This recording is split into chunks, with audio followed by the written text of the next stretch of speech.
Welcome everybody to another developer livecast here on the Game Wisdom YouTube channel. Once again, I am still Josh Bycer, and joining me tonight is a returning guest. Please welcome back John Brieger. Hi, Josh. Good to be back. It's great to have you back on. Every time we have a returning guest, it feels like it's been like ages since we last spoke. So, how are you doing tonight? I was last on in July. It's been an incredibly busy couple months. For those of you tuning in, I'm a board game designer, and August is Gen Con, which is the largest tabletop convention in North America, which is a huge, huge event for the industry. Almost 60,000 designers, publishers, players descending on Indianapolis. So, feverish couple months getting prepped for that, and been a lot of game design time. Awesome. And for those of you watching, you know I love talking game design, so we have a very great cast for you tonight. Our topics are going to be including, once again, talking about playtesting when it comes to game design, as well as a discussion on working on a licensed property, and some of the challenges and considerations when you're working on something that you don't technically own. And that is a very interesting talk. We were just discussing this before we went live, and it's a topic that not a lot of designers really have too much experience with, and someone that's not really talked about all that much. Yeah, and the thing is, it's actually a really fun process. I think sometimes people shy away from licensed games because they think it's going to be too difficult to work on the property, or the property owners are going to be too restrictive. But it can be a really rewarding relationship. So, we'll probably at some point talk about the licensed products that I'm currently working on that I'm coming out next year, as well as maybe a little bit about some stuff I have in the works. Cool. And for those of you who are fans of Game Wisdom, we've spoken about some of these concepts in previous discussions, such as when I spoke with GOG about licensing the rights to recreate these older games, Foresight Studios with the work that goes into the Pinball Arcade, and very recently with Phoenix Online Studios, who worked on the fan-made game King's Quest: The Silver Lining. And again, it's a very tricky topic to come across because, again, normally when we talk about video games, you are the license holder. It's your complete project. It's your baby, in a manner of speaking. But when you're working with another property, it becomes a lot more challenging in terms of what do I want out of the design, and what does the license holder want to get out of this game? Exactly. So, something tells me if we start talking about licensed properties, that will probably eat up like an entire hour and a half right there. So, I do want to touch on a few things, or continue some of our conversations from last time we spoke. And as John said a few minutes ago, you have a background experience when it comes to playtesting games, especially with the tabletop genre. So, did you want to say anything, or did I interrupt you? Oh, sorry. Yeah. So my main job is I work as a designer and user researcher for retail stores. So I'm looking at customer and employee behavior, trying to improve the store experience, and it's an observational research methodology rooted a lot in anthropology, behavioral psychology, and when I started game design, a lot of the techniques and methods from that carried over. So I playtest a lot, both for my own games. I have a very iterative design process where I kind of incorporate customer feedback in the middle of my design process. And also I playtest a lot for other designers and give feedback for them. And that's something where part of it is about engaging the community and being part of a broader design community in the San Francisco Bay Area. And part of it is actually about improving your own skills as a designer. Playtesting prototypes helps you as a designer understand what your game can or could be like in that prototype stage. What are some things that they've done as, that kind of cool quick hack to mock up an experience that maybe isn't all the way coded yet or isn't all the way developed yet on the tabletop side. So I do a lot of testing for other designers as well. Yeah. And if you missed our live chat, if I find a link to it, I'll include that in the description when this gets archived and uploaded back to the YouTube channel. But the last time you were on, John, and I remember, of course, we talked about stuff like affordances, Gestalt principle, and again, being able to build a UI that someone who may have never even heard of the genre or played this game before can still reasonably figure out what is going on. And that is a very crucial skill, especially for a game designer when you're working on either your own unique design or something that is a very niche genre. Like we mentioned, of course, stuff like the 4X strategy genre, grand strategy, genres like these where the audience has become so much of an echo chamber that it's very hard for someone brand new to join in who hasn't had 50 to 100 hours of experience playing the genre previously. Yeah. And part of that is, I think, in video games and in board games, there's these concepts of design patterns. And if you're someone who has been either in the industry or even a player of games for a long time, sometimes these patterns almost become invisible to us. Things like dual stick control for movement and looking around in first-person perspective console games. That is actually, if you watch someone pick up a first-person console game who has never played one before, it takes them a long time to actually even just nail what to many gamers would be a pretty elementary control pattern. Mm-hmm. So that's an example of a design pattern. And once you start looking for them, they're everywhere. And so you want to look at what are the assumptions you're making about the experience, about the background of the people who are playing your game. What does that design pattern look like for someone who might have physical or motor impairments? Is your game accessible for someone who's partially visually impaired or fully visually impaired? Mm-hmm. And all of that are things that you can only get to once you start thinking about your UI and control design critically. Mm-hmm. And what you said regarding using dual analog sticks for movement and aiming, again, that's a really good point. And we see this a lot from hardcore gamers who, of course, complain, why does a tutorial have to start with push the left analog stick to move or press X to jump? But as we've said the last time, every game is somebody's first. And it's very foolish to lose out on new people because they don't have those basic principles. They've never played these games before. And I can remember, like a brief anecdote. I remember the first time I held the PlayStation 1 controller. Way back, again, feels like 50 years ago at this point. And I remember having the two buttons on the top of that controller. I'm like, what the hell is this? Like, how am I going to remember two additional buttons? I'm never going to figure this stuff out. And then, of course, the DualShock for the first time. It's like, what the? Wait, I actually have my Xbox controller right here. It's like, what is this? This is all weird and unusual to me. I don't know how this is going to work. Yeah, and that, to me, is, in some ways, part of the magic of games. There's a lot of kind of academic talk about what is called the magic circle or the circle of play. Mm-hmm. And it's so much easier to convince people to learn a new design pattern in a game or play space than it is to convince people to learn something new for something else. And so I think people sometimes over-rely on design patterns when they could really be creating something magical and special for their players. Mm-hmm.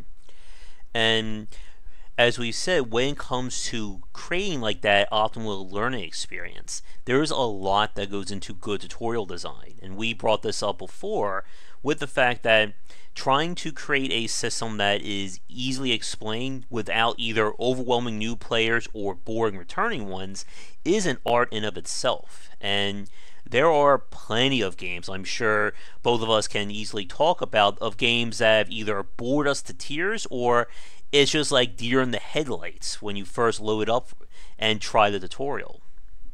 Yeah, and on the tabletop side, when you look at rule books and rulebook design, I have games that are sitting on my shelf that I have paid money for already that I have never played because every time I get out the rule book, I just kind of cringe a little bit and I'm like, do I really want to learn this right now? But of course, then if someone comes over, I'm not going to try to teach a game from the rule book while I have friends over and, we're having a couple beers. So they just sit in what many board gamers refer to as their stack of shame. And I have a fairly small collection. My collection of unplayed games is around maybe 5 or 6, but think about all the, I think we all have a friend who's a Steam sale addict or, goes on a miniature market buying spree. And I know people whose stack of shame is, 20, 30, 50 games they've paid money for and have never played. Oh, yes, I think I can belong to that group very easily at this point. Now, going back or focusing on the actual topic of playtesting for a second, I wanted to ask you about, John, regarding one, as I said, regarding like grand strategy games or titles where the players hit with multiple systems of design information all at once. Again, like if you were, for those of you watching this who are new or don't know about grand strategy games, titles like Crusader Kings, Stellaris, we could even say stuff like on the smaller end of the scale like Civilization and so on. These are games that you can't just play them one system at a time, as in, I'm going to do military, now I'm going to do science, now I'm going to do culture. Everything is being played and decisions are being made all at once. And when you're trying to teach someone around those games, it becomes a lot harder. Primarily because of the fact that you can't introduce things in a set order or a set routine like a action-based game. Like going back to like a Mario or a platformer, you introduce movement, then you introduce jumping, then you introduce whatever and so on.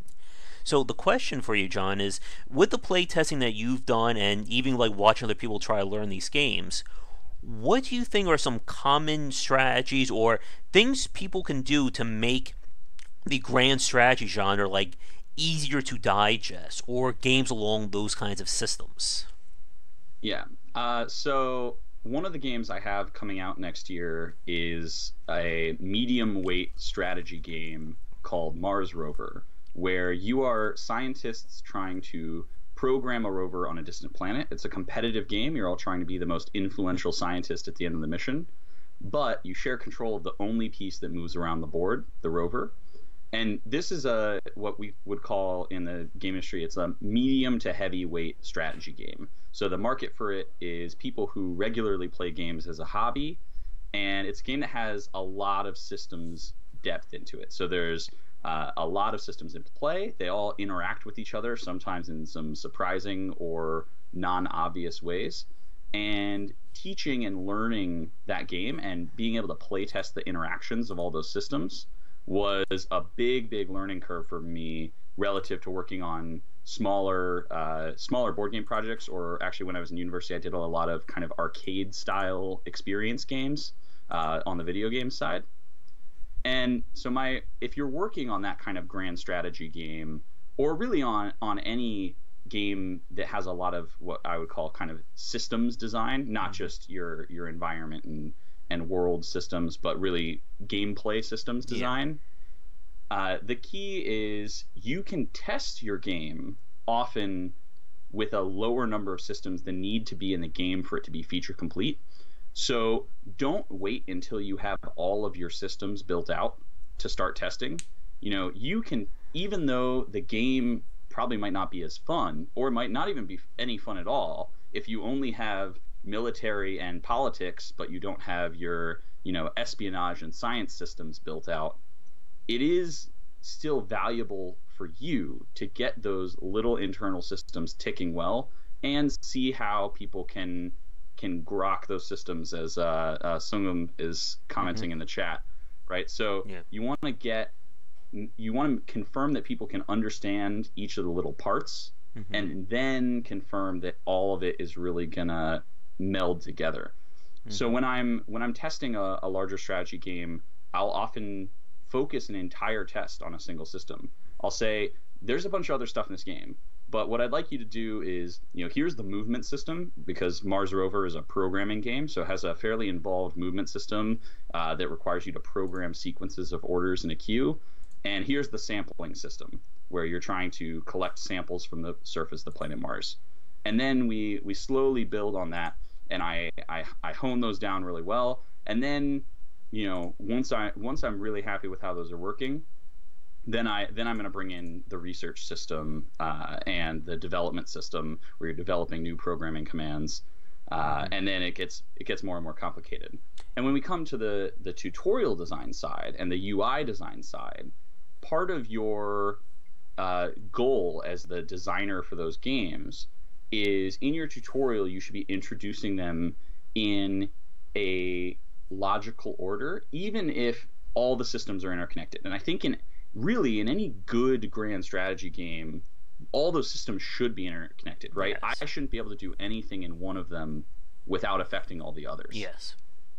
And so sometimes, even when you're trying to explain it to someone live and in person, not through a tutorial or a rule book, you can kind of get bogged down because you'll start in one system and you'll start kind of following that thread off to all the system it's interconnected with, and you lose your core message. So I always start a game with what is the goal, right? Goal-oriented explanation. So how do you win this game? And so for Mars Rover, for example, you win the game by being the most influential scientist on the mission. And influence is tracked around the edge of the board. It's like points, except you can spend your influence to do certain things in the game. And then I talk about kind of what I view as the core system. So what's the thing that you're going to be doing the most during the game? Whether that's, annexing territory or building new cities, or in this case, playing cards from your hand to program the rover. You want to start with whatever is the most common activity that they'll be doing. Whatever is going to have the majority of their focus and attention. And that doesn't necessarily mean that system is the most important from a gameplay perspective. It doesn't mean that that's the system that has the highest impact on them winning, on the highest impact on their overall strategy. But because it demands the majority of their time during the game, you want to lead with that system. Then I try to connect my systems in a logical order. So I'll lead from that one, even though that whatever that core system is in Mars Rover, its programming is connected to every system. The next thing I'll talk about will just be one of those connections, and I'll try to chain those connections as long as I can before switching over to something like, and before we get started, we also need to talk about this and this, versus a kind of a series of unrelated anecdotes.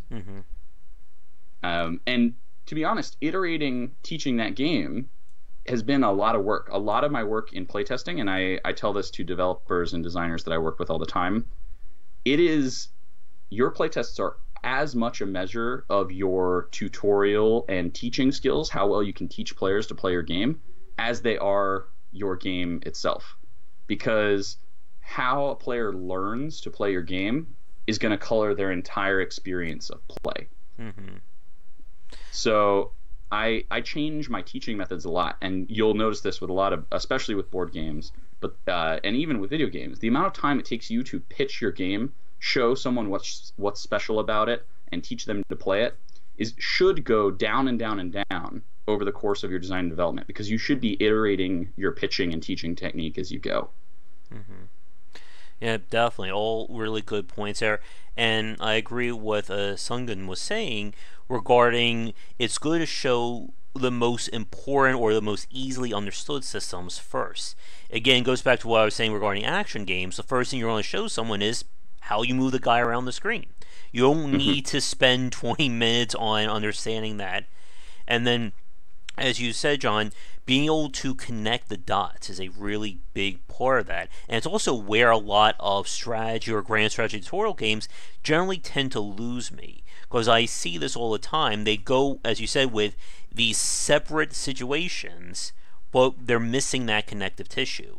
So they're going to teach me how to select a new religion, or how to manage my cabinet of advisors. But they're not telling me exactly why I'm doing that, or what is this going to do when we get back to the main map, or when I'm looking at my economy system, and so on. Yeah. So Oscar's commenting a little bit about learning curve as a measure of player skill. And so this is something that I have the advantage of when I'm teaching a board game that you don't always have the advantage of in a video game. But often what I'll do is, I'll say, hey, who here has played this style of game before? I'll have all the players at the table raise their hands. And if they have, I'm going to give them a very different teaching experience than I'm going to give players who have never played, for example, in the case of Mars Rover, a deck building game, like Dominion or Star Realms. And so you can do that in the tutorial as well, where you're asking players, hey, what's your level of experience playing first-person shooter games or playing Civ Builder games? Is it, no experience, some experience, I'm an expert? And you do see this mostly in AAA titles where they really have a lot of time to craft, multiple tutorials for their game. But it is an effective strategy to try to segment your customers even before they've started the tutorial. Mm-hmm. And we've seen some cases of advanced versions of that with kind of this adaptive tutorial, where some games will only show you messages relative to what's going on. Like if I start playing the game and I'm immediately triple jumping and dashing around, I'm not going to need a tutorial message that says press X to do a dash. But if, let's say, I'm not building a proper military, or I'm not building too many military units, I may get a tutorial saying, did you know you can come here? These are some good units to build, and etc. Yeah, and so one of the things that you can do if you really have the time is try to add some logging to your game. Whether in that case for board games, I actually will log playtest sessions by hand, so I'll watch videos and write down timestamps of when certain events happen. But you can do this automatically in a video game. So log what a typical growth, what a typical learning curve is for a player in a playtest without some of those added tips and guidance. And then if you see a player falling below the norm, you can then, if they have the tips still enabled, if they haven't turned them off, then you can use those prompts when you say, oh, normally by the time it hits 40 minutes in the game, players have looked at their cabinet of advisors and already promoted one. And this player's been playing for 40 minutes and they've never touched the advisors panel. Maybe we should call it out. And so you can build that into a system automatically by analyzing player behavior during your playtest, especially if you have a kind of wide beta or a Steam-like kind of early access type beta, where you can gather data from lots of players at once. Mm-hmm. Now, regarding what you said, creating the breadcrumbs or the connection between system to system, when you're trying to do that, I guess, is there any general philosophy you use when trying to reference going from, let's say, looking at your tech tree to decide what military units to research, or I should say looking at military side and then saying, okay, I need to come over here and research X, Y, and Z? Yeah. So part of it, I will say, is honestly iterating, testing which is better. But part of it is understanding how that system relates to the overall goals of the game. So one of the fastest ways to lose players is if they can see a system and understand how it works. They're like, great, I understand how to research things in my tech tree. But they don't understand why they might want to research things in their tech tree. So as long as you can keep connecting it to the overall goal, then you can help lay that trail of breadcrumbs and keep the players engaged through your tutorial or through your teaching experience. And then even better is if the first thing that you talk about, so for example, the first thing I talk about in teaching Mars Rover, it's always easier to talk about these kind of things with an example, is how to win the game. Then I say, here's how to move around. And then I go through kind of the three major ways to get points. So one of the things is I'll say, here you can move to a new tile. And whenever you go to a new tile that hasn't been sampled before, you can play a card that says take samples. And samples are one of the three ways to win the game. And when you take a sample, you do this, right? And then I can segue from samples to movement back again. And I'll say, now you can move into a landmark. And when you move into a landmark, it does this. And if you come back to a landmark, then you get a research card. And then I go into the research system. And then I've covered, fairly naturally the three major ways to gain influence during a mission in the game. And then it's about kind of circling back, tying up some of those loose ends. So then I talk a little bit about the development systems and the milestones and the objectives, which are kind of the layers on top of it that represent the work that the scientists might be doing back on base. Mm-hmm. Yep, and with like, or what I was thinking about, that kind of approach in terms of starting at, okay, how do I win the game, and then kind of drilling down to what are the requirements of winning that game, and then going down further and further. It reminds me of why I think a lot of people have turned to Let's Plays as an alternative to tutorial design, because the person is basically showing you from beginning to end, this is the beginning, this is my goal, and now I'm going to be doing so and so and so in order to complete that goal. And you're, as you say, you're seeing the connection of everything put together. Yeah, and that's something where it's very interesting. For big conventions, I actually design a very separate sort of board game tutorial mode than the connections I lay out in my rulebook, where the goal is within about 30 to 40 seconds of you sitting down at my table at a convention, you have started playing the game. It's much more like a video game tutorial. And I introduce those systems one by one, where sometimes I'll say like, oh, does anyone have a blah blah blah card in their hand, knowing of course that I've stacked all their decks and of course someone has it. Nice. And so that kind of learn through play and learning by watching other people play, because if I'm instructing player 1 of 4 to take their turn, the other 3 are all essentially learning the game by watching that player take their turn, is extremely, extremely effective. And so in the board game design community, we've also seen a big rise in Let's Plays or Watch It Playeds, playthrough videos as a method of learning a game, as a method of, in some ways, reviewing a game. They've taken the place for a lot of players of critics, because players just watch the gameplay experience and say, well, would I enjoy that? Would I not enjoy that? Yeah. And that takes me to a really interesting question I want to ask you about, John. When it comes to like video games, especially those that are built on complicated systems, there's always that challenge of knowing how much do I actually tell the player about how this game works. And we can see this in games that will have either underlying formulas or advanced mechanics that are critical to how the game functions, but the player themselves don't need to know about it. Some very high-level examples will be kind of the thinking and challenges of learning games that we see speedrunners do, when they pour over the data of how these games work, and they break things down to as simple and as clear as possible.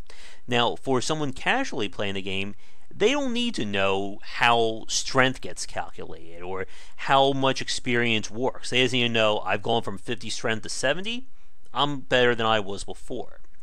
Now, I guess the question I want to ask you about is, when it comes to giving the player all the information like that, is it a different experience with a tabletop setting than a video game, considering the fact that with a tabletop, there is no, engine or game code or, AI director that's overseeing everything.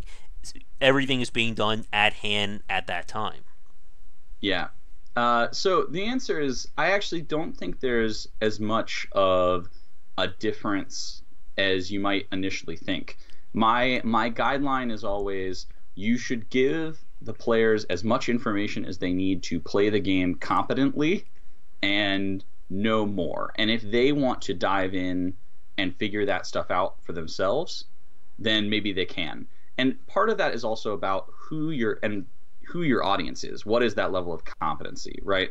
So if you have a 1 versus 1 fighting game, the amount of information that you need to give players to play the game competently is probably higher than the amount you need to give them to play a match 3 game competently. Your match 3 players don't care about what the odds distribution of the chance of a bomb dropping from the top of the screen are, but your competitive fighting game players have analyzed the game down to the frame rate that each move is going to take. And in board games, the same thing is true. So, for example, while there's no AI, one of the things that might be a hidden system in a game is the composition of cards in a deck.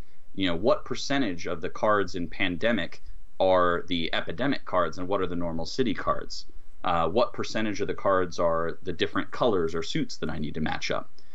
So, some games, and this is about their audience, will include in the back of the rules manual a distribution of all of the cards, saying, oh, there's this many blues, this many greens, and they're in these ranks. And some games won't include that distribution because their assumption is this is a 20 to 30 minute filler game and is never intended to be a long competitive strategy game that gets replayed dozens and dozens and dozens of times.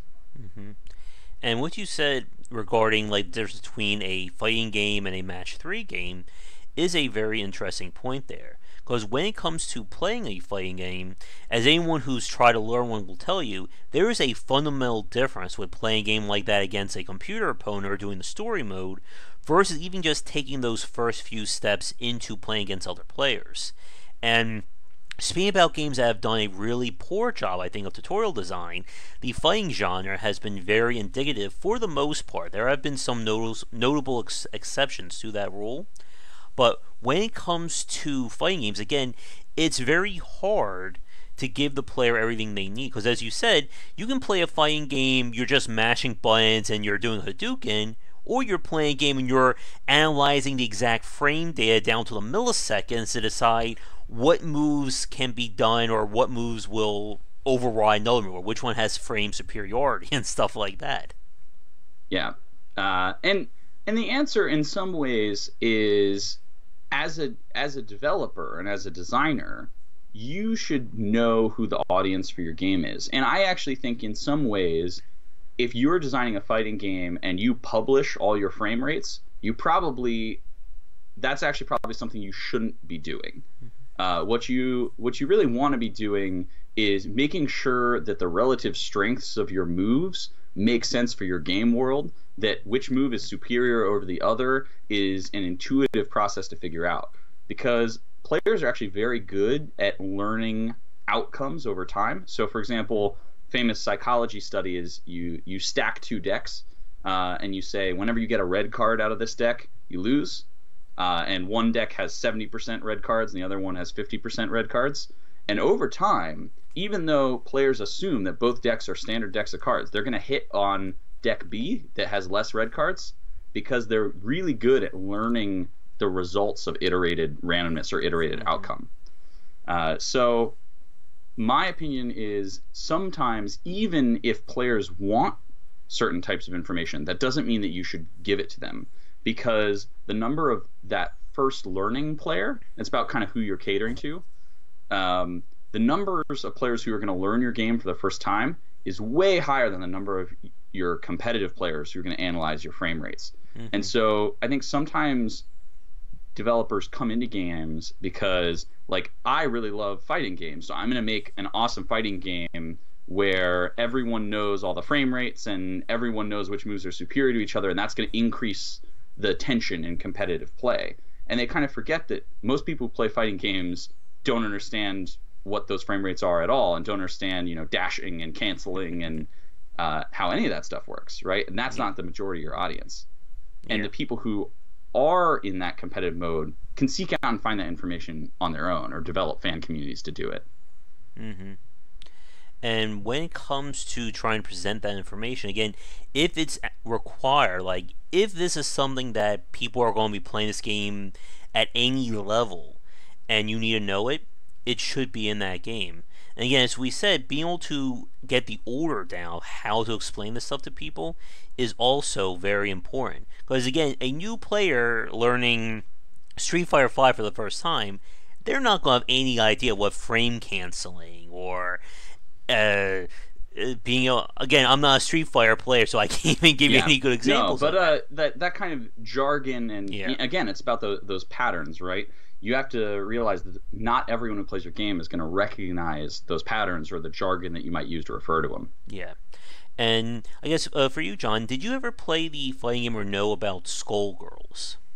No, I've never played this game. Okay. Skullgirls was an independent fighting game that, for my money, had one of the best tutorials out of any fighting game I've ever played. And what they did was kind of what we just spent the last... I don't even know how long we've been talking so far. It looks like, wow, we were up to like 40 minutes. Well, we've spent the last part of this Cass talking about, that the very first thing it does is simply say, okay, how do you do a light punch? How do you do a medium punch? What's dashing? What's blocking? What's grabbing? And then it goes again in this order of trying to tie things to complexity. So once you learn how to move, you learn how to dash. Once you learn how to dash, you then learn to attack. Then once you go from attacking, it then goes over the move sets for every character. And it does it in... It basically focuses on each character. So you learn all the moves for this one, then all the moves for this one, and so on and so forth. And then the final set of lessons is when the game gets to the hardcore stuff. Then it's going to be like, okay, now we're going to talk about how to frame cancel your special attack into a super move. And how are we going to transition from combos and bring in tag teams and so on. And it works because, again, it's teaching you in this order. You're not going to teach someone who's never played a fighting game about frame canceling before you teach them how to do a basic 3-hit punch combo.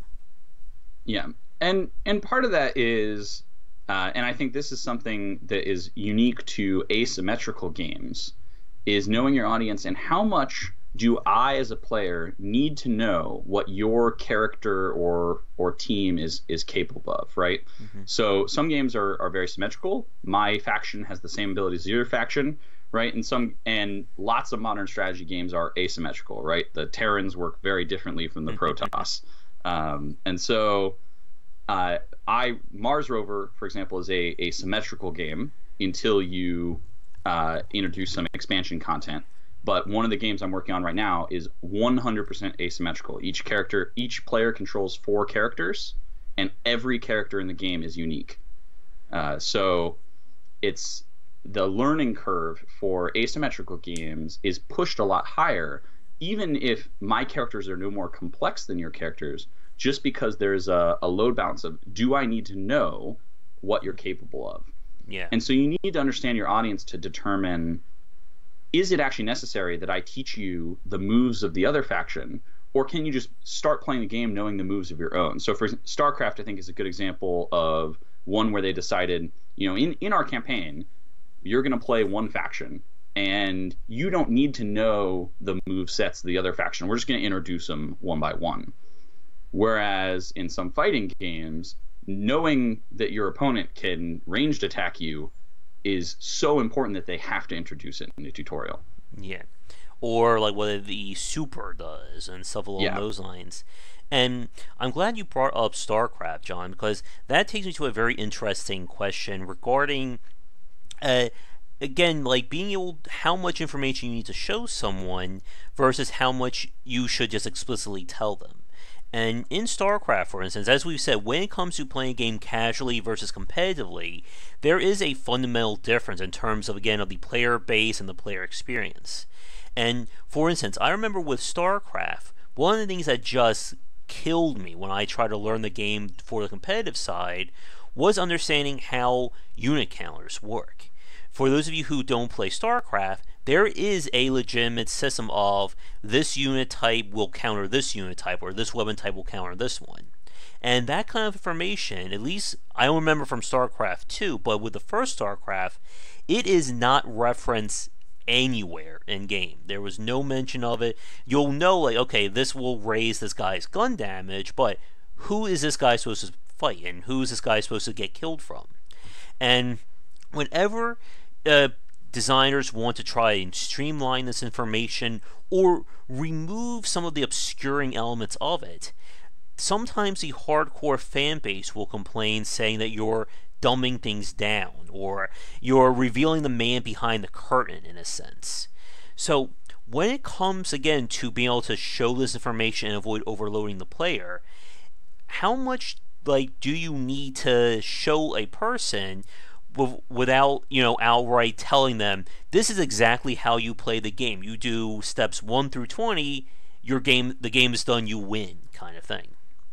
Yeah. My personal style is, certainly I have Mars Rover and the untitled project that is currently called Beneath the Mists are games that are what I would refer to as a mastery game. So part of the joy of the play is that the more you play the game, the better you get at it, right? It should be rewarding to master that game and its systems. So a mastery game, you don't need to expose all of that material to players, but because part of the fun is mastering it, players are going to dig into that system and try to learn that information. But if you have a casual game and your game is built on a very simple, like let's say rock paper scissors moveset, you might want to expose that information early in a way that doesn't overload players, because they may never decide to become engaged enough with your systems to dig that information out themselves. So in some ways, again, it comes back to audience. I err on the side pretty much always of not exposing that type of game engine or system information when it's not relevant. I personally think that players would rather learn things through repeated play, not by grinding, but just by being engaged with the game, than by kind of front loading all that learning. Yeah. And as I mentioned in chat, for those of you watching this right now live, we're going to be moving on from playtesting in a few minutes. So if you have any questions for John or myself regarding the topic, please get them in now, or because we will be moving on. So I just saw a question, but before we ask that, I just want to get your thoughts on something, John, regarding like UI design and again showing that information. Do you have any opinions on games that have different layers of explanations? And I'll give you an example. In Age of Empires, the strategy game from Ensemble, they had different tiers of tooltips depending upon what the player would need to know or their understanding. So let's say a basic tooltip for a spearman would say, spear carrying unit strong against cavalry. The medium example would actually say the same thing, but now let's say this unit has 100 points of health, 3 armor, 2 strength. And then the advanced version will say stuff like movement speed is 2.0, attack speed 1.5, unit counter will do 1.75 damage. Again, just basically, tearing apart the curtain. Everything is being revealed. So what do you think about games that, again, as we said earlier, with being able to understand your audience, but being able to categorize the kind of information or the kind of tutorial tooltips you give them? Yeah. So part of it's about being context sensitive, right? So there's a concept in UI design of contextual help versus regular help. So your tutorial mode is your scripted help, right? That's that's equivalent in some ways to what in a much older style of game design might be your manual, right? I think we all remember opening older games and there's a physical manual and not really a tutorial. Scary, I know, for you younger folks watching this right now. But the context-sensitive help, that's your tooltips, right? That's your in-game help that relies on knowing where a player's cursor is or where their focus or attention is. And ideally, your context-sensitive help should be actionable, which is whatever is the amount of information a player needs to make a decision, whether that's a strategic decision or whether that's just deciding that they shouldn't be focusing on this and do something else. That's the amount of information that needs to be in that context-sensitive help. And really the only way you're going to be able to determine that is, again, watching play. And iterating and so on. Yeah. Yeah, and the same thing goes for like a game like XCOM 2. And one of the big things they did from the original XCOM to the remake was providing more information on the UI regarding being able to see if a unit will get a critical shot or a flanking shot when they move to the spot. And as you said, John, having the information be actionable as to what is happening at this moment in time is very crucial for learning, because I don't need to know if my unit wants Chinese food for dinner if I'm trying to decide what their attack range is. If the information isn't focused on what's going on, it once again falls back into you're overwhelming the player with information that's not exclusively relevant to the situation.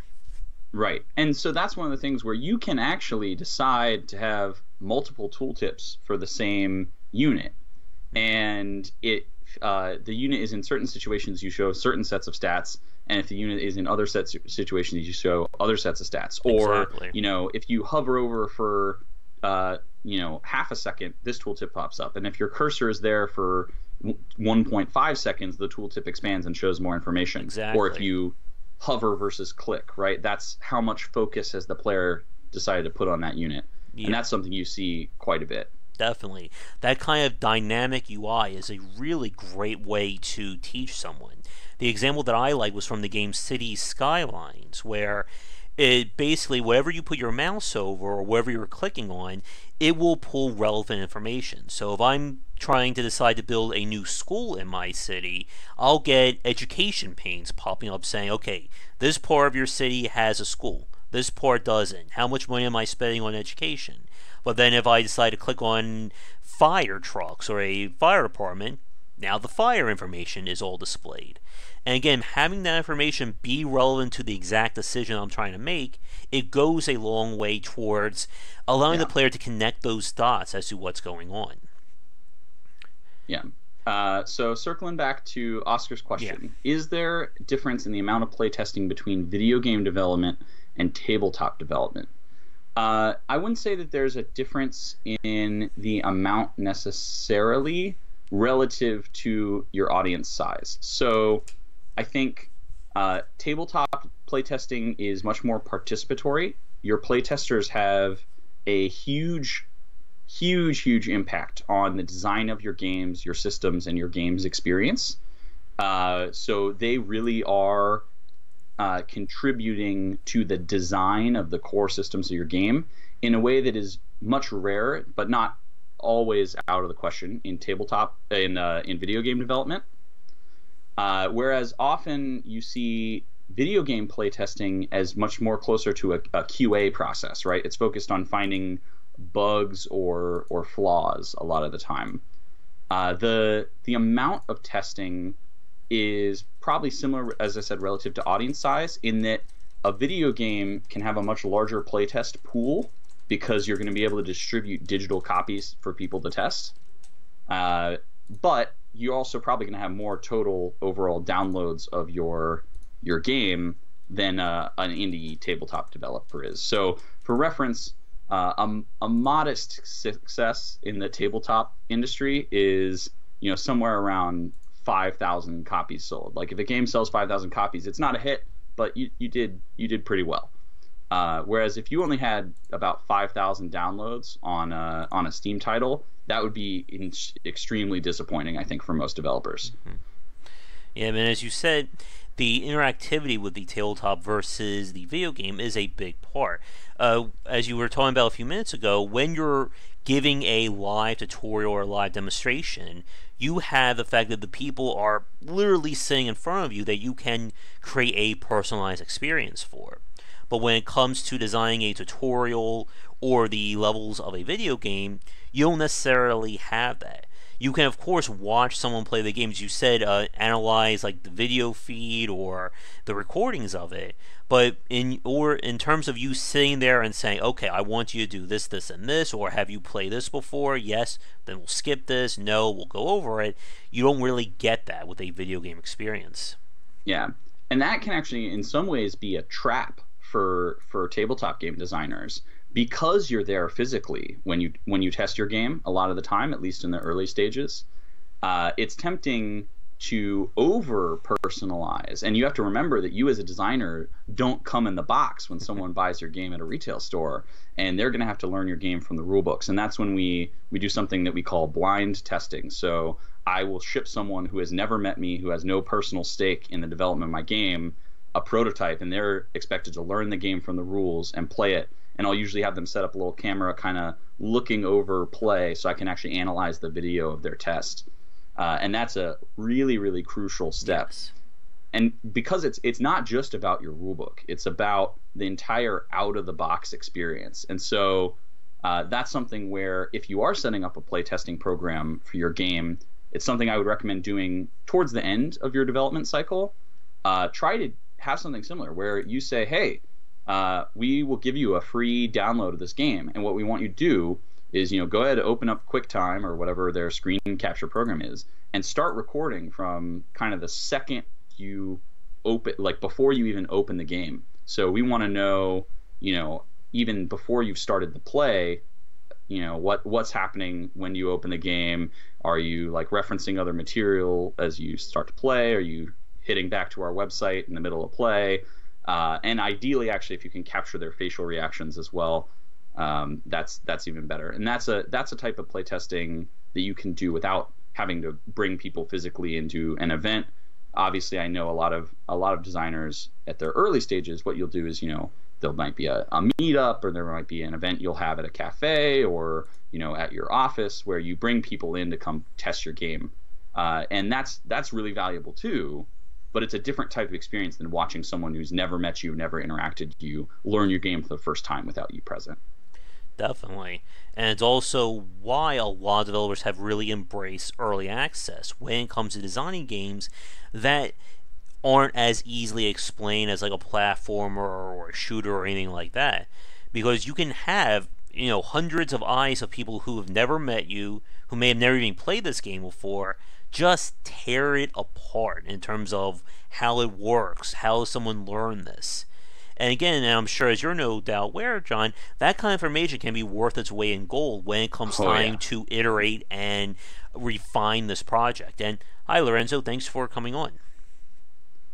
Yeah, and the thing is, part of that is, I know both on the developer and the audience side, some players will express an opinion about early access games, saying like, oh, they clearly didn't playtest this enough, or why am I being a playtester for this game that in theory is like, they view it as kind of on the market.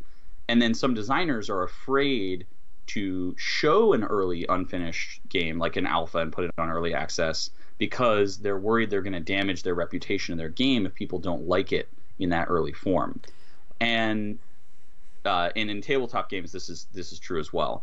And to that, I think it's all about how you frame the experience for those players. So you want to build them almost into a community, so that part of the fun they have with your game isn't just, is your game fun or not, but they're actually having fun in some ways because they feel like they're participating in the creation of your game, right? This is why Kickstarter, getting people to buy into your game in Kickstarter is so valuable, because they'll feel like them giving you feedback, and they'll say like, oh, this game, like, I hated this part, and there were all these bugs, and they'll get some sense of satisfaction out of having contributed to that, especially when you can respond to them in a way that makes them feel like their contribution was valuable, that makes them understand how valuable it really is to you, that makes them feel appreciated, because you're building a community around your game. And when your game does go to launch, that's going to be who your fiercest supporters are, who your word of mouth marketers are. And the fact, as you said, like the personal aspect of it, these people aren't just yelling into the ether or to an automated Q&A on a website somewhere. They are talking to the person or persons who are building this game. And as you said, that feeling of someone saying, I wish that your game could do so-and-so. And the designer says, you're right, let's put that in the game, and in the next version that's in there, can go a very long way of turning that person into a lifelong fan. And as you said, with Kickstarter, early access, and even just like indie development in general, has really been built on that person-to-person conversation when it comes to these games being built. Yeah, and obviously, it's not that you should just itemize a list of your playtest feedback and make that your iterations. It is about interpreting their feelings in aggregate.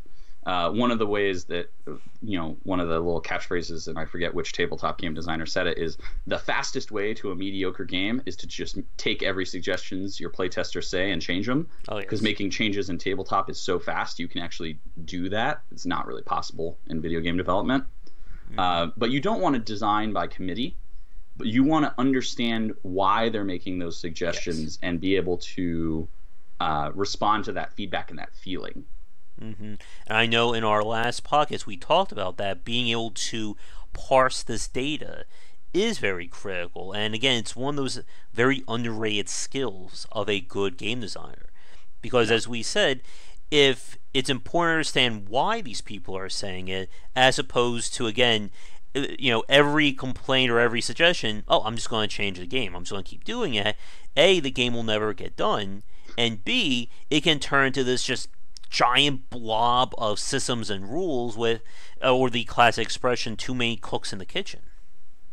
Yeah.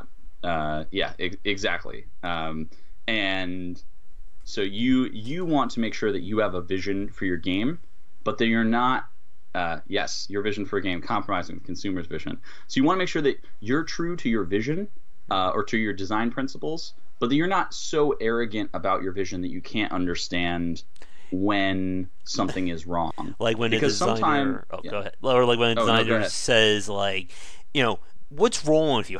Why can't you understand this? Or this is fine. You're just not smart enough to figure it out, or anything like that.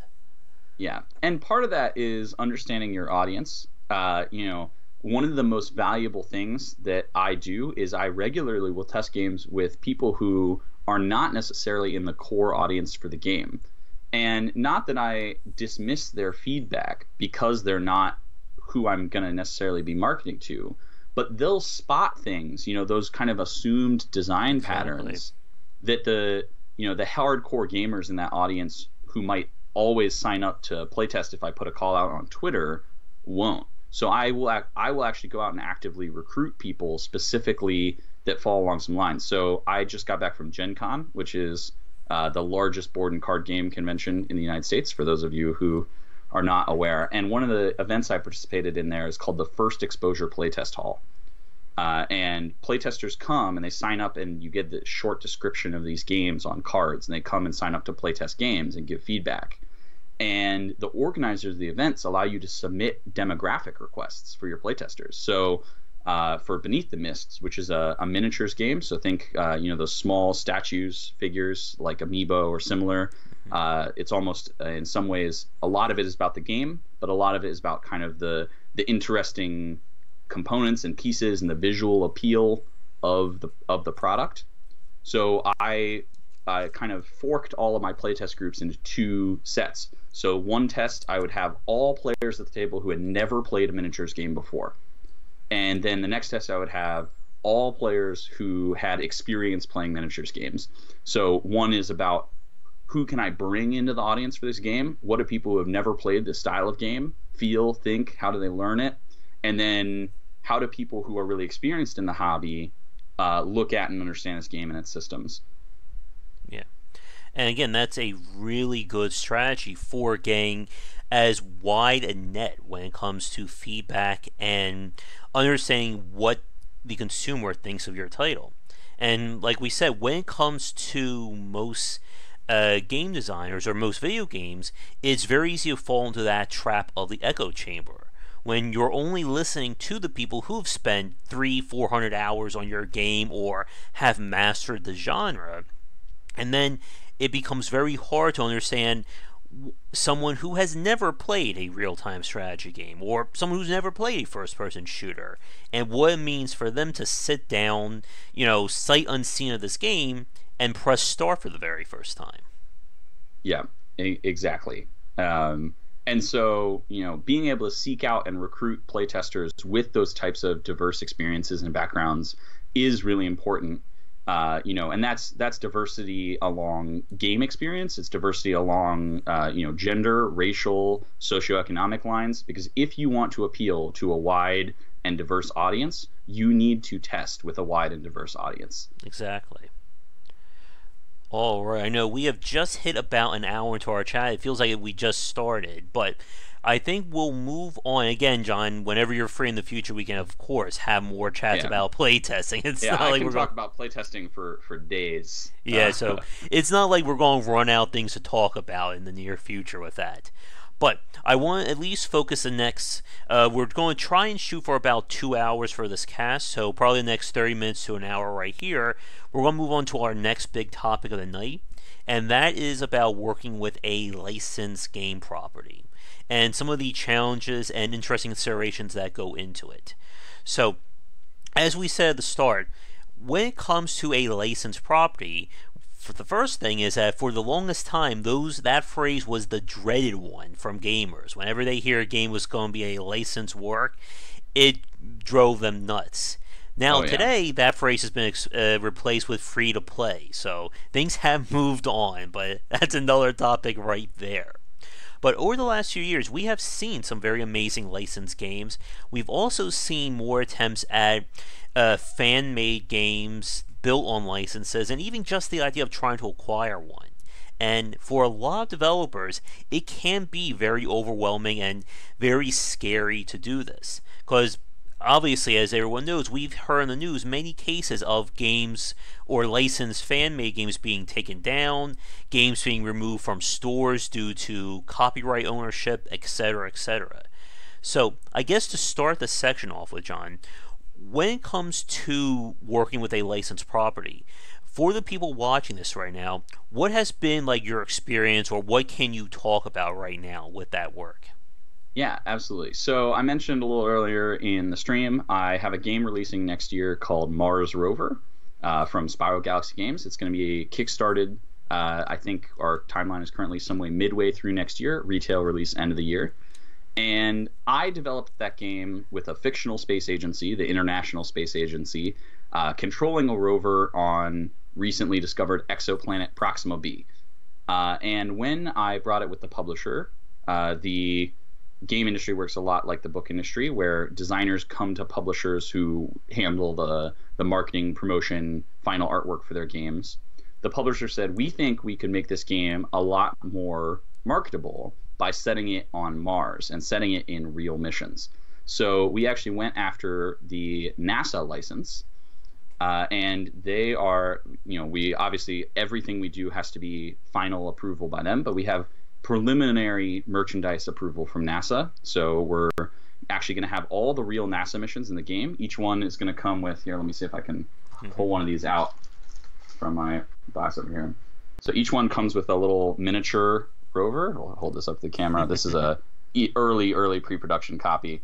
So each one comes with a miniature rover and new gameplay content that's specific to what that mission discovered and what real science was conducted on that mission. So new ways to play the game, new science, new little toy rover, and all of them follow the real NASA missions. And we're actually still in talks with some other space agencies that are not NASA to get additional missions and content into the game from space agencies around the globe. Cool. Now, here's a general question that I'm sure some people may be asking right now. When you say you're going after the NASA license, and this can apply to any licensed property, what exactly are you referring to for someone like brand new watching this? Yeah. So there's kind of two big ways that licensed games happen. Three big ways. The first is the license holder has an internal department create a game with their license. So you see this with things like LucasArts, right? LucasArts is not going to be licensing the digital Star Wars license anytime soon, though they do license it periodically. So most of the Star Wars digital content comes from their internal studio. The second way is you have an established publisher who goes out and secures a license before they've started making a game. So there are things called licensing fairs or licensing expos. I know there's a really big one in Vegas that's kind of towards the start of every year. So all the big license holders for TV, movies, books, anime, comics, they're all going to be there trying to make deals across all product categories. So this isn't just video games or board games. It's also toys, merchandise, lunch boxes, etc. So if you're a publisher who is established, you can go to these things and kind of pitch them the idea for a game. And so these are often, like just mock-ups of images, just an idea of what the retail price point and who the audience is going to be, and of course a generous cash advance on the license. So for a license, you should expect to pay somewhere in the low thousands up to tens of thousands for a big name license, plus a royalty percentage from the final sale of your game. So, if you want some indie fantasy author, you might not have to pay that much, and they might really be willing to work with an indie developer to make your game. But if you want a big blockbuster action license, one, you're going to need to have a proven track record as a developer. So you need to have at least a release. It doesn't need to be a popular one necessarily. And then you need to go to one of these fairs where they're going to be at, meet the person responsible for making the decisions, and be prepared to give up a serious chunk of change. Mm-hmm. So, and that's the thing that's hard is I think some of the bigger licenses you can't just acquire by emailing someone at the company. You really have to go to these industry events where these deals get made. Mm-hmm. Now, when we say that a developer acquires the license for the game, when someone gets that license, what do they usually get out of that arrangement? Like when I spoke with Farsight Studios, when they acquire the Doctor Who pinball license or the Addams Family pinball license, that of course meant that they could take whatever that tabletop was and bring it into this game. But let's say someone wants to acquire, I don't know, let's go shoot for the stars here. Someone wants to make a Star Wars based game. When they deal with LucasArts, so I guess they deal with Disney, if they acquire that license, what's on their side of the deal? Yeah. So actually, I am going to circle back to this question because I talked about the two ways you can make a licensed game. There's a third way, which is you make an entire game pretty much with a generic theme. And this is something I did with a recent property called Beneath the Mists. So we did it with a generic fairy tale theme to show license holders that we could take a narrative that people know and put it into the mechanics of our game. And then you show the whole game to the license holders and then say how you would adapt the license for that game. So you can acquire early, you can be internal to a license holder, or you can actually make a full game and then get a license on top of it, and then you have to do additional development work to apply the license. Yeah, you're basically just transforming this game from generic action character to Mickey Mouse or Luke Skywalker, etc., etc. Yeah, so in probably about 2 to 3 months, I have potentially some really, really huge licenses for that game, and so I'll have an announcement about that when those contracts are finalized, but I can't quite talk about that one yet. So what do I get from a license holder, or what types of requirements might they get back to me? So it depends on the terms of your license. For example, some of the movie licenses, you might acquire the rights to the names of the characters, the plot of the movie, but not the rights to the likenesses of the actors. So you might need to be doing all new art, and your characters in your game can't look like like the actors who portrayed them in the movie. So that's down to the terms of the individual license. Sometimes you get actual assets, so you might get 3D models or 2D artwork or logo type or fonts that you should be using. But often, if you are getting assets, you also get usage guidelines that come with those assets. So this is how we need our logo to be prepared. You can only show it against these types of background colors. You can't show our logo right next to someone else's logo. You can't show our logo in a way that implies that we created this product. So if you're curious, the NASA guidelines are public, the merchandising guidelines. They're on the NASA website, and they include a lot of things like that. So anything we submit to them for approval has to follow their guidelines. And their guidelines are extremely detailed and very well done. But not all license holders' guidelines are going to be. Some of them, this may be the first time they're licensing a game product. So their licensing guidelines are written for people who are making T-shirts with the images of their characters on them, but not necessarily an interactive game. So you might submit your game back to them and say, well, no, that character isn't allowed to kill people because we don't want to show our hero killing anyone, and you have too much blood and gore in your game. And so even though you've already signed a contract for your license, that's now a negotiation you're going to have with your license holder about who has control over the character's image and rights. And some of that might be included in your contract. Some of it might be left out of your contract. Now you have to do some additional negotiation. Mm-hmm. And that's a really good point. I think kind of leads into what Oscar was saying in chat regarding common thing a license holder asks to be or not to be in a game aside from the base material. Because as you said, John, like for instance, like a game like a Mickey Mouse game, you're not going. Disney will never approve a game where Mickey is, running around chopping people up and there's blood and guts everywhere. And having that being integral to the brand is such a very important part, and obviously a major factor working on a licensed game versus your own property, which you can do whatever the hell you want with that character. Yeah, exactly. So common things that you'll see as requests is they will usually be able to have things like art approval or at least appraisal on your art. So when you do have any 3D assets or 2D assets, you're going to have to send that over to license holders so they can be shown how the characters are depicted, how the brand is portrayed. And then they'll also ask for descriptions of the gameplay. They may or may not ask for a full demo before the game goes live. What's interesting is for some of these bigger companies, they actually really don't care. So they'll set up some guidelines in advance, but they aren't going to check your work, and a lot of it is going to be about faith between the license holder and the contractee who's producing the game.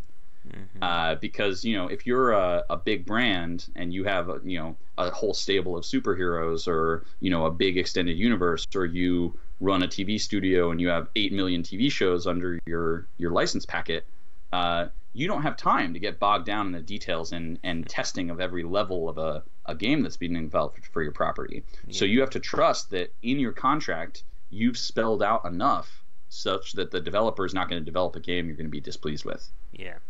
And also probably a really good example, again, of being able to have that respect for characters was from Mortal Kombat, or DC Universe versus Mortal Kombat, or vice versa, which was the first attempt at kind of Mortal Kombat meets DC Universe, and they basically said that, no, you can't have fatalities in that game. Superman can't, smash someone's head in, there's blood and guts everywhere.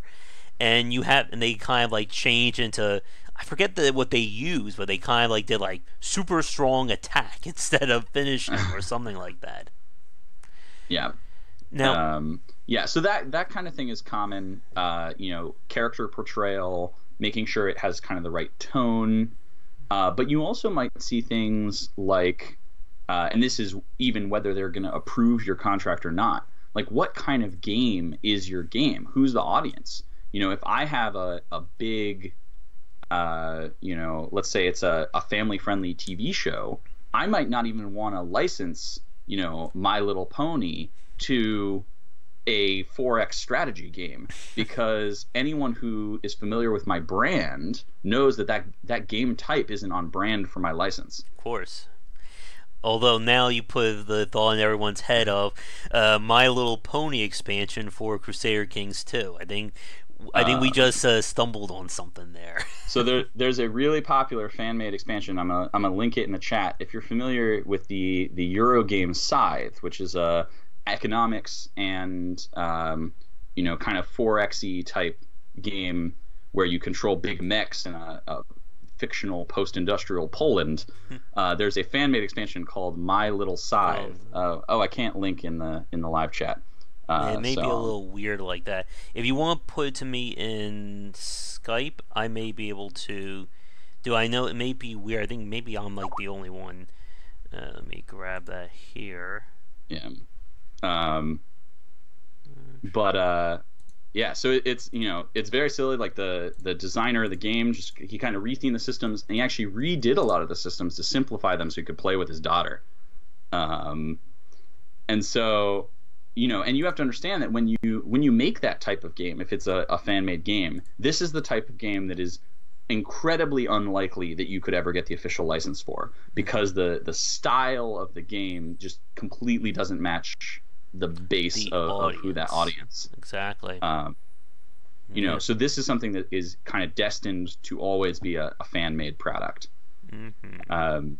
And while we're on the subject of fan-made games, that was something you brought up at the beginning of the chat that I would love to talk about in terms of copyright. I know the community often really loves some of these fan-made reskins, of games. But as a developer and a creator, I strongly, strongly, strongly urge you not to make fan-made content for a license you don't have the rights for. It's two-part. Part of it is there's some legal risk and your game might get taken down. But bigger than that, we're part of an industry that is about designing and developing and making a living off of our creative work and strength. And so when you are making a fan-made game, you are essentially stealing someone else's work, especially if it's art assets that you're putting in a fan-made game. You're stealing their intellectual property so that you can make the game that you want to make. And so if you really want to be a part of an industry where you want to be respected for your work as a designer and a creator, violating someone else's intellectual property is not the way to go about that. So I personally feel that fan-made games in some ways are they're a little bit, to me, as an affront to me as a game designer. Like, if someone is making a fan-made game, if I've spent time developing a world and a universe, great, I'm excited that you're excited about my world and my universe, but the people who make these properties deserve to make a living off of the awesome worlds that they've created. And if you want to make a game in their universe, there are avenues to do so. Mm-hmm. Now, I guess I'm not sure this would be considered playing devil's advocate, but I want to get your thoughts on this, John. Yeah. I recently spoke with Phoenix Online. Again, they started out basically with the intention of making a fan-made game to King's Quest. And when this was originally started, the King's Quest license was basically pretty much up. Like, they weren't making any more games anymore. There weren't going to be any original properties with it. And they basically wanted to continue this franchise kind of as a way of a fan giving back to it. And I just want to get, do you think, that kind of fan-made game is, could be, an exception to that case when the property itself is not being worked on anymore and you just really want to kind of pick up the torch, in a manner of speaking? Yeah. And so, it is interesting, that type of what are sometimes referred to as orphaned games or orphan licenses, or orphan works in the book industry, where the rights holders have disappeared or they're no longer in business, but you can't officially have access. And so there's been a lot of interest in those types of properties, obviously, in the video game space. And actually, there's a whole company now in the board game space called Restoration Games, is led by Rob Davio, who designed Pandemic Legacy and was part of Hasbro for many years, where they specifically, their whole staff is it's one part legal team and one part game design, where they go after these orphan licenses that no one's been able to reprint that people really want and try to pick them up and redevelop them. And they've had a lot of success with their first couple titles. So, sometimes pursuing that type of orphan work requires, what I was talking about, where you make a full game. Yeah, exactly. Licenses are lost in paperwork. The creators can't be contacted. The company that officially holds the license is shut down, and the license doesn't have a rights reversion clause to the original creator. So sometimes going after that type of work requires doing that third option that I talked about. So you make a game, and if I were you, I would be making this game with a world and theme that is similar to, but not directly identical or taking any assets from the official universe, right? Mm-hmm. So you could make a King's Quest fan game that uses all the mechanics and rules and systems from the original King's Quest, but just changes the name and doesn't quite set it in the world.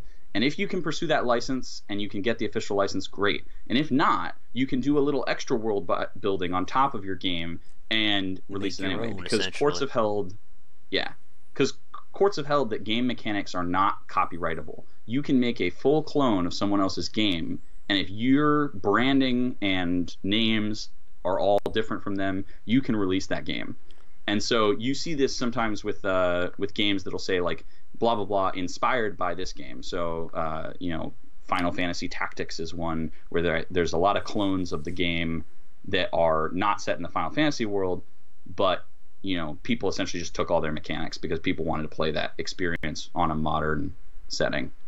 Yeah, and it's very true of the old school platformer era or old school platform games where you can't copyright, let's say, throwing a fireball at an enemy. But if I have a fire flower that looks exactly like Mario's fire flower and I use the same exact, model and sound, that's a completely different story. Yeah. So it's something to be aware of. I think there are ways to make essentially like tribute games to licenses that you can't acquire, that leave the possibility open for you that if your game starts building an audience, that you can then maybe try to go after that license and acquire a little bit of legal help. But it is really hard as an indie designer to acquire those sorts of licenses. So you might want to look at partnerships. So the board game industry works a lot in partnerships where designers partner with publishers. And there are publishers and marketers in the video game industry too, who are gonna. Some of them are, it's more marketing and promotion. Some of them are outright scams. But the ones that are good might actually have the connections and have the juice to be able to do some of that licensing legwork for you, because that's going to be a huge boost in sales if you can actually get the official license. Mm-hmm. Definitely. And I guess this question may be a little too big, but I'm just curious if you've thought about this or if you know anything about it. But when people say about having a branded game versus a non-branded game, I guess what is like the official word about why those games are marketed better? I think I know the answer to it, but I just want to kind of get your thoughts on it. Yeah. So there's kind of two aspects for it. Part of it is you're pulling in extra audience. So you have the audience of people who like games and they might play indie games regularly, they might play AAA titles regularly, and then you have whatever the audience of that core property is, who might see it on the shelf or see your targeted Facebook ad because they've liked the page for that TV show, and say, oh, there's a game based on this thing I like, maybe I'll go play that game. And that's where that audience fit becomes really important, because if you've designed a game that isn't accessible to the fans of that license or audience, and it's just that audience, that license's theme on top of a game that's for hardcore gamers, you can have some really big problems and clashes. So that's part of the marketing, is you're pulling in extra audience, and then part of it is just branding and appeal. It takes a lot of time to build up a brand around a product. Of course. So you can give it some kind of instant cachet if you have a good license behind it. Of course, if you have a series of really bad games, I think especially during the 90s and even early 2000s, licensed games got a really bad rap because there were a lot of games that were kind of cheaply produced. They didn't really match the licenses particularly well. It was just kind of a thin skin on top. And they were just made as cheaply as possible, trying to bilk money out of the fans of whatever that property was. And I think in the last decade, we've seen a really big resurgence of some really awesome licensed properties where, some of them are in-house developments, some of them are licensed out to experienced game designers, or experienced publishers or development studios, where people are really taking time to make great games with great intellectual property. So I don't know that marketing a licensed property or starting to do a licensed game is in some ways the kiss of death for a good game design anymore. That it used to be, if there was like a game sitting in a shelf, especially a board game, that had a license attached, I'd be like, well, there's no way I'm buying that one because it's definitely going to be terrible. But now, like, even some of the big mass market licenses like Harry Potter, I highly recommend the Harry Potter deck building battle game, Hogwarts Battle. It's a co-op game where you get to take on the roles of iconic characters from the franchise, and you play. It's a campaign game, so you get to play through each of the books in order. And they paid a lot of attention to the progression of the game. It's really easy to learn for players who aren't familiar with that genre of game, but it's also awesome if you're a hardcore gamer and even if you just really like to play board games as a hobby. Mm. I had no idea they made a card battle Harry Potter game. That's interesting. Yeah. And like what I just did with Game Wisdom today, in terms of this live stream, I put up a Dissecting Design video regarding Batman Arkham Asylum, which that game really blew open the doors for a licensed property, especially with Batman, who, again, I mean, we could spend probably 20 minutes about all like the horrible Batman games. And I'm just kind of curious, like thinking about what you were saying regarding how these licenses are acquired or how the deals go. Did Rocksteady develop the game exclusively for Batman, or did they do, as you suggested, like build this action stealth game and then take it to WB and say, could we use Batman, make a game like this? And WB saying yes. Yeah. I actually am. That's the kind of thing that I'm sure there might be some Rocksteady info on. But I would not be surprised for a title like Batman if they acquired the license at one of these kind of industry things and built the game with the license in mind. Just because it is such a AAA title. Yeah. And as Oscar said in chat, of course, Bubsy's coming back because somebody wanted Bubsy, I guess. Yeah. So yeah, it's interesting. Like working on licensed properties. I have, as I said, one coming out next year with the NASA stuff, and then one that's going to be a 2019 release. It's a really fun process, and it is really cool. I am a tiny indie developer, right? I have nothing on the market. My first 2 games come out next year, and I'm getting the chance to work on some awesome, huge licenses because I put in the legwork to make those connections and try to go after the things that I want. Yeah. And so, the worst you can do is try to go after a license and the license holder rejects you. But, if you can put together a competent sales pitch, if you understand what license holders want out of that arrangement between the game creator and the license holder, you can get to work on some really awesome properties. Mm-hmm. So, as I said, I can't announce what I'm working on for 2019, but it is a kind of like AAA action blockbuster type license. Mm-hmm. And unfortunately, I can't force John to reveal those secrets here.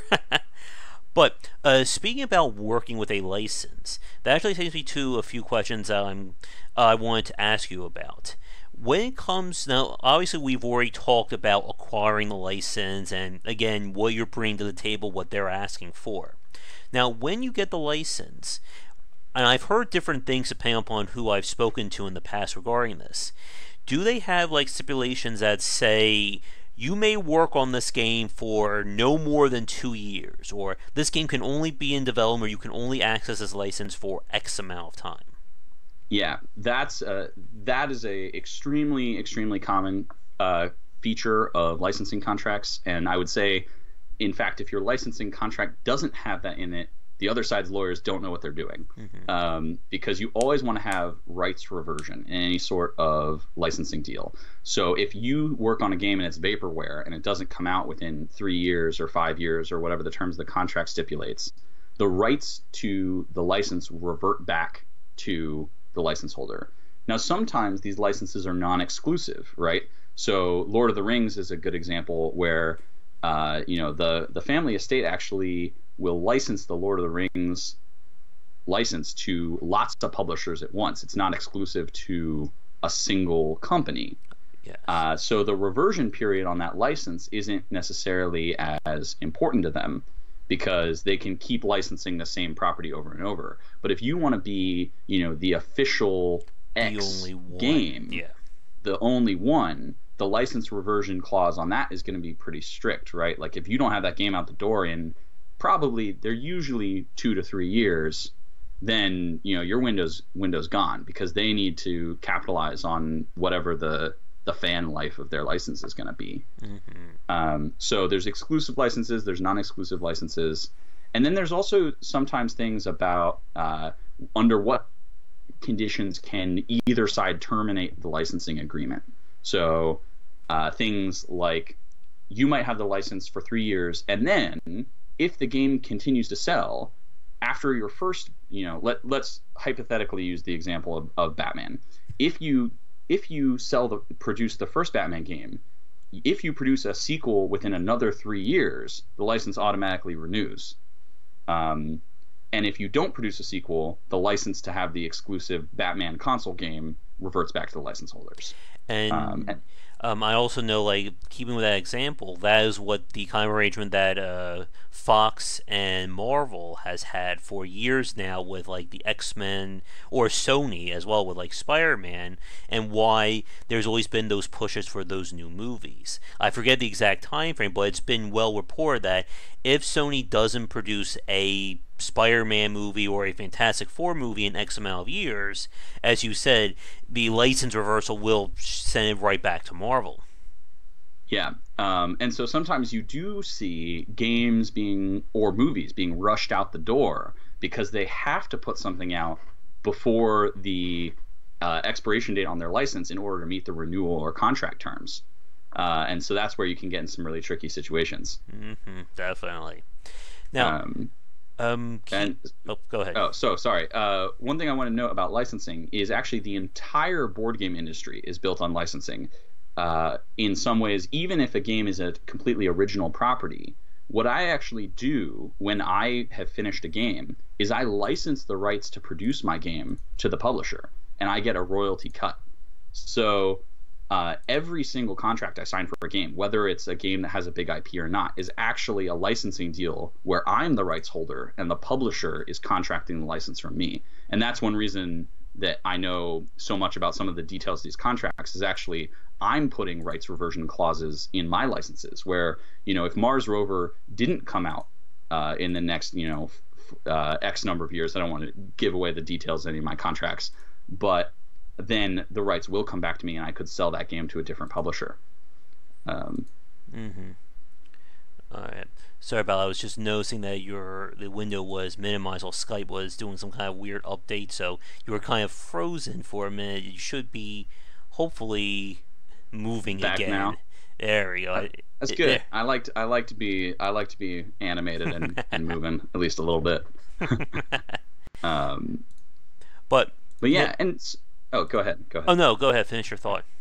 So for me, the partnership where, as a designer working with a publisher, those types of partnerships are really, really valuable. And so, as an indie developer and designer, you only have so many resources.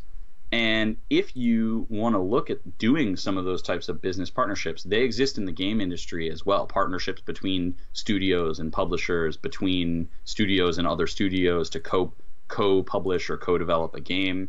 And those, it's not talked about as much in terms of that being a path to success for indie development, but it is a really rewarding way to work on designs and work on projects because you get a little external motivation, you get external eyes, you get additional reach, audience size, publication, promotioning, marketing budget, but you're giving up a little bit of some of your creative control, giving up a little bit of your share of the profits.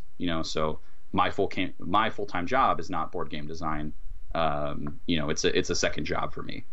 And as you said, like with giving away some of that control, I know that can be a bitter pill for some developers to swallow. Because as we said, one of the major parts of work in the game industry is that you are working on your baby. This is entirely your project, your license, etc.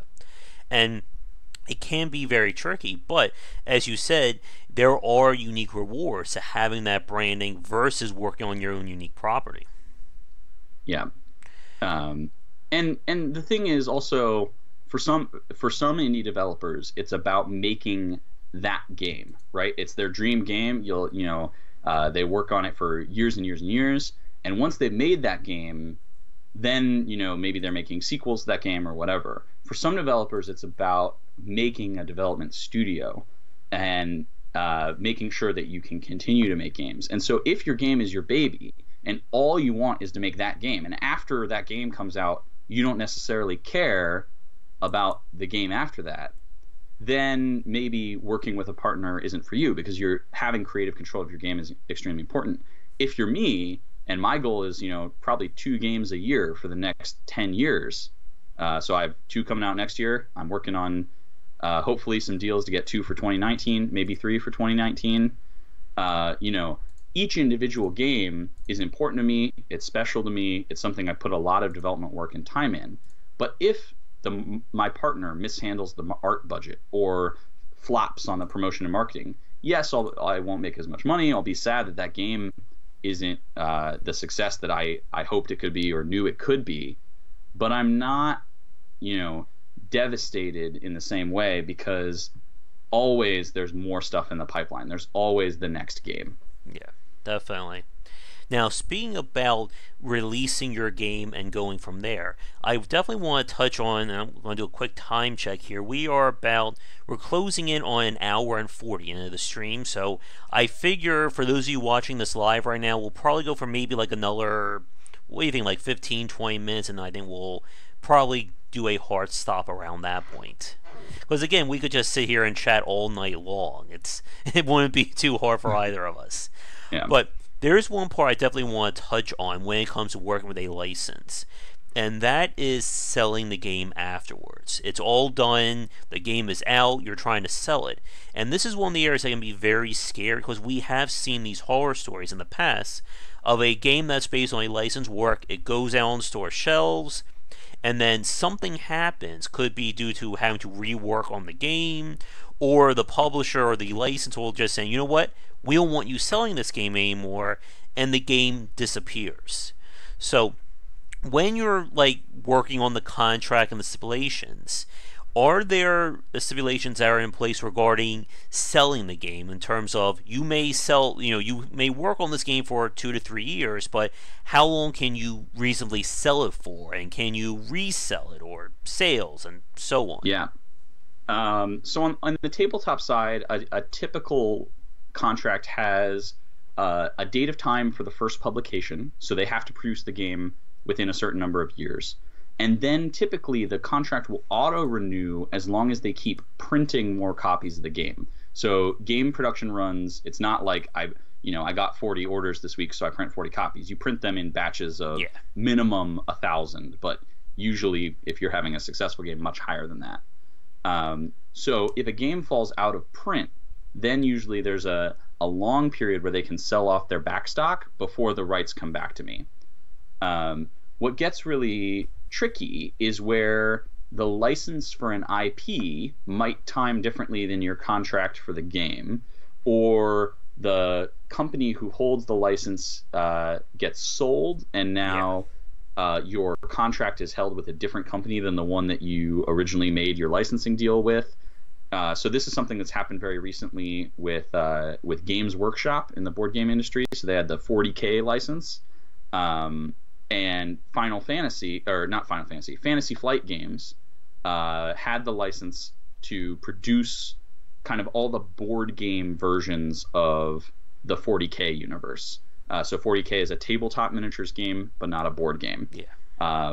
And now with the addition of some of these sales that have been happening, the 40K license has reverted back, and there's all these games that fans love that are never going to be reprinted, and they'll just never have another run ever again. It also happened to the official Dune board game, where the license expired and they weren't able to recover it. So you might have a fully ready-to-go game. You finished all the development. You sold it for some number of years, or it's typically not months. It's going to be at least a year or more.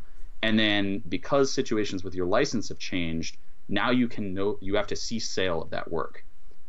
So common ways that creators will get around this is they'll take the systems and from their game, and then they'll put a new license or theme on top of them. So your deal to produce this game, again, well, let's go back to Batman, as the official Batman video game has expired. But you then go out and you create an original world, and you put that on top of it. Or your studio's done another game in a different world, and you put that world on top of it. So Fantasy Flight did this with the Dune universe and released Rex, which is the exact same thing as the Dune board game, but with a different universe on top of it. Yeah. Now, speaking about having the license change hands and stuff along those lines, when you acquire the license for whatever, be it working on a NASA game, working on a Batman game, etc., once you have that license locked, can the copyright holder come and say, let's say in a year and a half, say, you know what, I don't want you, we've changed our mind, we don't want this game being made, you have to stop making this game right now? Depends on the terms of your contract.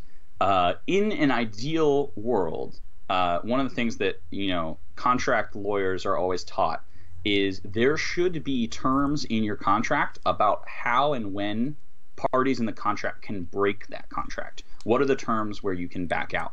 So do they have the ability to pay you a kill fee so that you're compensated for your time working on a game that will never come out? Do they only have the ability to break the contract if you acted in bad faith? So they see that you've taken all the money from your Kickstarter, but you haven't, the contract stipulated that you had to do get the game out in 2 years, and it's been 2.5, and you say, oh, we're going to get it out in 3, and they say, well, look, terms of the contract say 2 years, we're pulling our license back. So typically that type of, yanking, the stories that come out about it tend to be very, very one-sided. But all of these things are written down in contract terms. Yeah. So if you're thinking that that's something that might happen to you, it's all about reading your contract carefully, making sure that you can pay a lawyer if you're working with a big enough brand license. So some of my contracts for the little indie stuff, I'm actually reviewing those contracts myself and getting advice from some friends and families who are lawyers. If I'm working on a big contract where I think maybe the dollar amounts at play are going to be a lot higher, than I might hire a lawyer specifically to look over that contract for me. Yeah. Now, keeping with again, like acquiring the licenses, you talked about earlier, like usually the 3 kinds of ways that a license game comes about. Are there any cases where, or actually I think you may have answered this already, I was just thinking about in terms of the licensor reaching out to a developer and saying, we want to make Popeye. We're the Popeye copyright holder. We want a video game. What can you give us, kind of thing? Oh yeah, so that actually happens all the time, and so that's one of the things where having a development studio that has a reputation, that has an audience, that has a brand, or like we are a mobile game studio that specializes in making fun, exciting puzzle games, and so at some point, if some license holder says, we have this kind of cool puzzly type action license, and we need to know, like, who are the top puzzle game studios, and they Google and your name comes up, that's really a way that deals get done. And I know at least a couple small indie publishers who have gotten some pretty big licenses through that way, and all the ones that I can give examples of, unfortunately, their games aren't out yet. But so part of it is, you do get license holders reaching out sometimes and saying, hey, like, we know that you do this thing. Can you make a game for this license? And then, it's also possible to go the other way, right? You have a game and you just want to do a reskin for a license, and because you built the following and the audience around that game, it becomes easier to reach out to a license holder or go to one of these licensing fairs and say, look, like, we sold 20,000 units of this game last year, and we think we could sell another 50,000 with your license on top of it. And so you see things like AEG is a publisher that published the Japanese micro game Love Letter, and so they then secured the license to do Hobbit Love Letter, Batman Love Letter, Adventure Time Love Letter, because they already had the audience, they had a brand people trusted. So when they went to the license holders, they were able to make a professional pitch and say, yes, we can do this game with your license on it. Okay. And I guess this next question is probably reiterating some of the information you already said, John, but I figure this will be a good place to sort of encapsulate it. So actually, before we do that, I'm going to put a last call warning for questions for the chat. Again, we're approaching about an hour and 50, so we're going to be wrapping things up soon. So if you do have any questions regarding licensing, please get them in the comments below, or we will be ending things. But in terms of you yourself as a game developer reaching out to a copyright holder, the first part of this is in terms of the information that you should be providing. When you email LucasArts or you email WB and you say that I want to work with your license, what kind of information should you be giving to that license holder? Yeah. So the first part is it's all about doing your research. Understand, is this a company that has produced licensed products before? What types of licensed products have they produced? Do they have a licensing office or a media or corporate outreach or a partnerships office? Is there someone specific that you should be contacting? Because you don't want to just email, contact at lucasarts.com, to use an example. If you want to go and secure that license, you need to really be digging into, who's their licensing person? Who do I talk to? And sometimes that information is available on the internet, and sometimes it's not. So in cases, I can't talk specifically about what license it was. There was an organization I was interested in reaching out to that didn't have that information available. So instead of blind emailing their open email address, I found their general contact number, because once you have a person on the phone, it's much easier to get that person who works at the company to give you the contact information for the correct person to talk to at the company. Mm-hmm. So sometimes it's about just doing a little bit of legwork, doing your research so that you make sure that your initial pitch gets into the right hands. And once you're talking to the right person, then it's about making your pitch really professional. So you should understand what's important to the license holder about the product that you're pitching. You might want to look at like product sell sheets or licensing term sheets or similar, so you understand the language that they're going to be talking. On my side, I did a lot of research about what are common contract terms for certain types of licensing deals before I sat down at the table. Because if you're an indie game creator, I'm not a lawyer. My specialty isn't contract law. So if they start talking about rights reversions, you need to know what that is before you can enter this conversation. Mm-hmm. Sorry, my headphone just broke apart on me.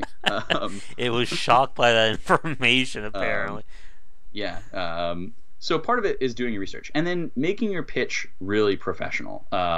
So if you are not an artist or a graphic designer, you should actually probably work with one to assemble mock-up materials for the license holder. So I have the advantage that I am a designer in my non-game developer life as well, so I can actually assemble all those type of image mock-ups to show people what the product might look like with their license applied on it myself. But you want to make sure that you understand that this isn't just about making a great game, and you might be able to deliver on a great game for them, but to them it's about respecting their brand, and it's a business arrangement. So you need to approach it really like a business partnership. You're trying to convince this person to go into business with you, and you need to do that as professionally as possible. Mm-hmm. Yeah, and I guess for you, John, are there any useful websites or books or any kind of sources of information that you can suggest for any designers watching this right now? So unfortunately, I think this is one thing where you want to be where the distinction between tabletop game design and video game design breaks apart a little bit. Mm-hmm. So I have lots of great resources for tabletop game design, but not as many on this side for video game design, because again, it's about really understanding the ins and outs of your own industry. Right. If you are interested in tabletop game design, I highly recommend checking out the resources produced by James Matthey of Minion Games, Jamie Stegmeyer of Stonemaier Games, and Cardboard Edison, which is an aggregator that collects resources from all around the web. All right. And I'll just put those in the chat right over here. So that's Cardboard Edison, James Matthey, and Jamie. Ooh, can I spell Stegmeyer correctly? Probably not. Let me just.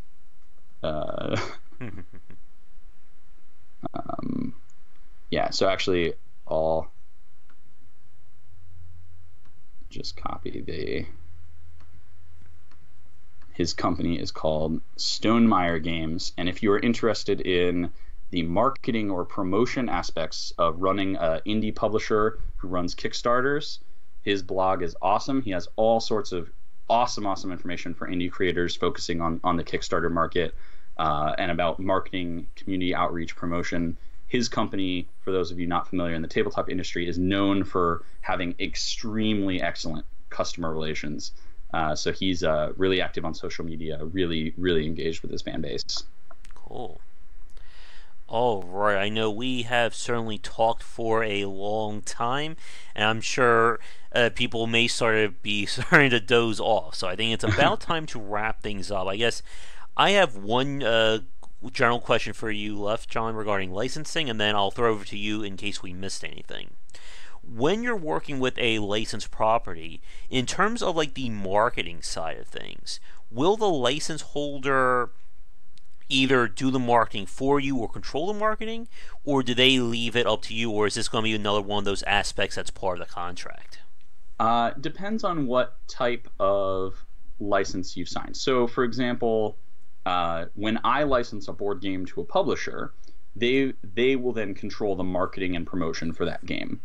But for the some of these IP things, NASA is not going to be promoting, or they're not obligated to promote anything related to Mars rover.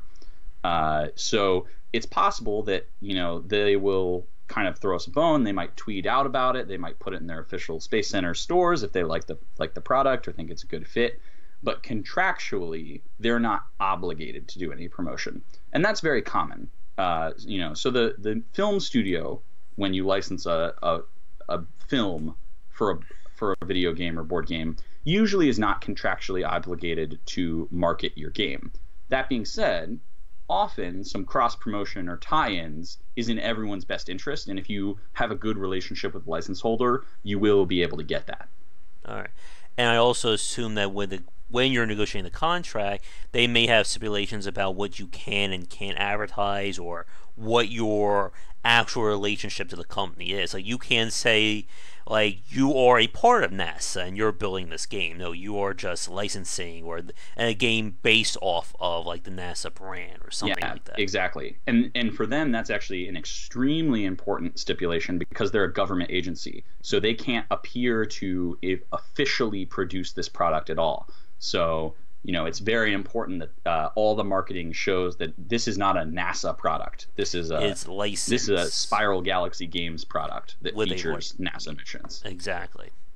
So that type of marketing stuff, it does vary case by case, but on the whole, expect that you'll be responsible for it. All right. So again, this has been a great cast, John, and thank you so much for coming on. Our last one was also really informative, and again, these kinds of conversations I love to have. And if it wasn't for real life and having to do a game stream later, we could probably sit for another hour or two and talk. Yeah. And actually, right after this, I am off to work on prepping packets specifically for a license holder about one of my board games, where I'm taking mock-up imagery and showing them how the theme weaves together with the game I made. So nice. I'm about to go do this exact thing after the cast ends. All right, so definitely best of luck with you on that, John. So I guess my final question then, and what we'll end the cast on, is, are there any topics regarding licensing, or even if we won't go back to playtesting for a second, that you feel that you would like to bring up right now to end the cast on? I think the biggest one when we talk about both playtesting and licensing and these types of partnership deals, kind of final closing thought is the value of not getting stuck in your own little bubble. I think it's really easy in an industry like game design, whether that's video or tabletop, to work in very solitary. Whether your team is just you or whether it's 3 people or 5 people.